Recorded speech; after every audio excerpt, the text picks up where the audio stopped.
Baby, huwag ka na umiyak. Kaibigan ako ng nanay mo. Sige na. Hindi na muna kami uwi. Huwag ka na umiyak. Talaga po. Thank you po. Thank you, Reggie. Teka nga sandali. Ano to, niloloko mo ba kami? Sabi mo kanina sa mansyon ni Don Miguel, wala kang kilalang tinay. Ano? Mabuti pa siguro mag-rides na lang muna tayo. Hindi ba, Sir Archie? Sir Reggie? Para happy lang. Guys, tayo! Pantay mo sila mabuti. Halika, Chichi.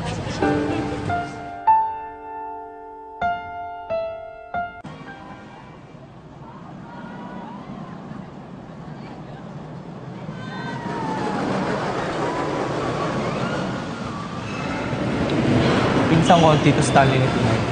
Kaya napag-utusan lang akong magbantay. Talaga?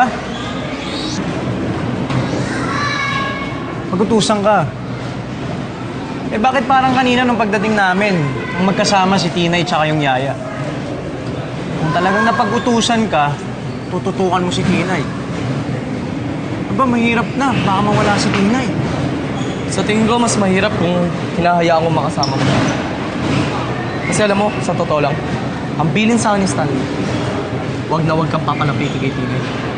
Kaya nung pumunta ka sa bahay, itinago namin si Tinay.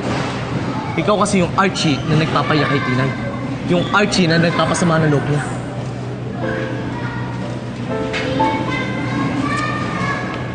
Teka nga, binabalikan mo ba si Tinay?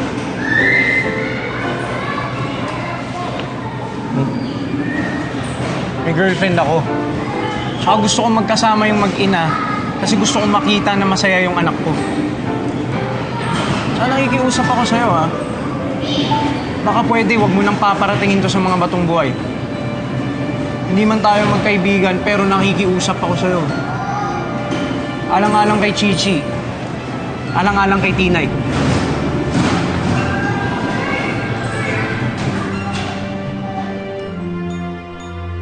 What do you want?